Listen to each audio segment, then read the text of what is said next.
ഈ ഒരു web series കണ്ടാൽ നിങ്ങൾക്ക് ലിറ്ററലി തോന്നും ഇവരെന്തിനത് യൂട്യൂബിൽ അപ്ലോഡ് ചെയ്തിട്ടുള്ളത് എന്നുള്ളത്. അത്രയ്ക്ക് നെറ്റ്ഫ്ലിക്സ് ക്വാളിറ്റിയിലുള്ള ഒരു തമിഴ് വെബ് സീരീസ് ആണ് കരുവനം. മീര, ശാലിനി ഇവർ രണ്ടുപേരും ചെറുപ്പം തൊട്ടേ ഓർഫനേജിൽ വളർന്നിട്ടുള്ള ട്വിൻസ് ആയിരിക്കും. ഇവർ ചെറുപ്പം തൊട്ടേ ഇവരുടെ അച്ഛനെയും അമ്മനെയും ഒന്നും കണ്ടിട്ടുണ്ടാവില്ല. അങ്ങനെ ഇവർക്ക് 18 വയസ്സാവുന്ന ടൈമിൽ പെട്ടെന്നൊരു ദിവസം ഇവരുടെ അമ്മ ഇവരെ കാണാൻ വരുന്നത്. ആ ഒരു സീനിൽ തന്നെ നമുക്ക് മനസ്സിലാവും ഇവരുടെ അമ്മ എന്തിനെയോ ഭയങ്കരമായിട്ട് പേടിക്കുന്നുണ്ട്, അതുകൊണ്ടാണ് ഈ കുട്ടികളെ ഓർഫനേജിലാക്കിയിട്ടുള്ളത് എന്നുള്ളത്. ആ സീൻ എന്താണെന്നുണ്ടെങ്കിലും ഈ അമ്മ ഇങ്ങനെ പേടിച്ചിട്ടാണ് പോകുന്നത്.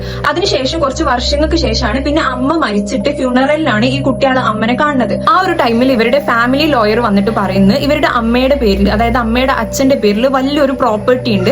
ആ ഒരു പ്രോപ്പർട്ടിയിലാണ് ഇവരുടെ അമ്മ നിന്നിട്ടുള്ളത്. അതിന്റെ ഓണർഷിപ്പ് ഇനി ഇവർക്കായിരിക്കും എന്ന് പറഞ്ഞാണ്ട് ഇവർക്ക് ഈ പ്രോപ്പർട്ടി കാണിച്ചു കൊടുക്കുന്നത്. ഈ പ്രോപ്പർട്ടി കാണിക്കുമ്പോഴാണെന്നുണ്ടെങ്കിൽ ലിറ്ററലി ഒരു കൊട്ടാരം പോലത്തെ വലിയ വീട്. ഈ വീട്ടിലാകെ ഇവരുടെ അമ്മ ഒറ്റക്കാണ് കഴിഞ്ഞിട്ടുണ്ടായിരുന്നത്. പിന്നെ ഒരു കെയർ ടേക്കർ മാത്രമാണ് ഉള്ളത്. ഇത് കാണുമ്പോൾ ഇവർ ആകെ ഡൗട്ട് ആകും, ഇത്രയും വെൽത്തി ആയിട്ടുള്ള ഒരു ഫാമിലി ആയിട്ട് എന്തുകൊണ്ട് ഇവർ ഓർഫനേജിലായി, ഇവരുടെ ലൈഫിൽ എന്താ സംഭവിച്ചതെന്നുള്ളത്. അങ്ങനെ ഇവർക്ക് തീരെ താല്പര്യമില്ല എന്നുണ്ടെങ്കിലും ഇവരുടെ ലൈഫിൽ എന്താ സംഭവിച്ചതെന്ന് അറിയാൻ വേണ്ടി ഇവർക്ക് ലാസ്റ്റ് ഉള്ള ഒരു മീഡിയ ആണ് ഈ വീട് എന്ന് പറയുന്നത്. അങ്ങനെ മീരക്ക് തീരെ താല്പര്യമില്ല എന്നുണ്ടെങ്കിലും ശാലിനി ഈ ഒരു കാര്യം പറയുമ്പോൾ എന്നാൽ ഇങ്ങോട്ടേക്ക് മാറാന്ന് പറഞ്ഞിട്ട് ഇവർ ഈ വീട്ടിലേക്ക് മാറുന്നു. ഇനിയാണ് കഥ തുടങ്ങുന്നത്. ഇതിൽ കറക്റ്റ് പറഞ്ഞ പ്രേതമുണ്ട്, ഭൂതമുണ്ട്, ഷേപ്പ് ഷിഫ്റ്റിംഗ് ഉണ്ട്, അതുപോലെ സിബ്ലിങ്സ് തമ്മിലുള്ള ബോണ്ട്, ഇമോഷണൽ സംഭവങ്ങളുണ്ട്, ഫോക്ലോ എലമെന്റ്സ് വരുന്നുണ്ട്. എല്ലാം കൊണ്ടുള്ള ഒരു അടിപൊളി വെബ് സീരീസ്. ആദ്യത്തെ 3-4 എപ്പിസോഡ് കാണുമ്പോൾ നമ്മൾ വിചാരിക്കും ഒരു യൂഷ്വൽ സംഭവം തന്നെ ആക്കാരെ ഡിസ്കസ് ചെയ്ത് പോകണമെന്നുള്ളത്. അതങ്ങ് കഴിഞ്ഞാൽ നിങ്ങൾക്ക് മനസ്സിലാവും you are witnessing the finest Tamil web series എന്നുള്ളത്. എന്റെ ആദ്യം പറയാം, ഇത് കാണുന്നുണ്ടെങ്കിൽ നമുക്ക് ഒരു 11-12 മണിക്കൂറൊക്കെ വേണ്ടി വരും. കാരണം 12 എപ്പിസോഡ് ഉണ്ട്. ഓരോ എപ്പിസോഡും ഒരു 45-50 മിനിറ്റ്സ്, അറൌണ്ട് 1 അവറിന്റെ അടുത്ത് തന്നെ. ചില എപ്പിസോഡൊക്കെ 1 അവർ തന്നെ ഉണ്ട്. അത് തന്നെ ഫസ്റ്റത്തെ ഒരു 3-4 എപ്പിസോഡ് നമുക്ക് ഭയങ്കര ലാഗ് ആയിട്ട് തോന്നും. വലിയ സ്റ്റോറിയാണ്, അപ്പൊ അതിക്ക് ഇന്നാവുന്ന വരെ നമുക്ക് നല്ല ലാഗ് തോന്നും.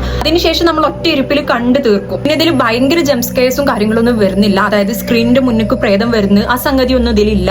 നല്ലൊരു ക്വാളിറ്റി സ്റ്റെഫ്. ഇതിൽ ക്യാരക്ടേഴ്സിന്റെ എല്ലാം അഭിനയം എന്ന് പറഞ്ഞാൽ വൻ അടിപൊളിയാണ്. സ്പെഷ്യലി പ്രോട്ടഗോണിസ്റ്റ് ആയിട്ട് വരുന്ന ക്യാരക്ടേഴ്സിന്റെ അഭിനയം വൻ അടിപൊളിയാണ്. അപ്പൊ നിങ്ങൾ ഇത് കണ്ടിട്ടുണ്ടെന്നുണ്ടെങ്കിൽ താഴെ കമന്റ് ചെയ്യണേ. കണ്ടിട്ടില്ല എന്നുണ്ടെങ്കിൽ എന്തായാലും മിസ്സാക്കണ്ട, പോയി കണ്ടോളൂ. നിങ്ങൾ ഇത് കാണുമ്പോൾ നിങ്ങൾക്ക് മനസ്സിലാവും you are witnessing one of the finest Indian തന്നെ പറയാം, തമിഴ് നല്ല ഇന്ത്യൻ വെബ് സീരീസ്.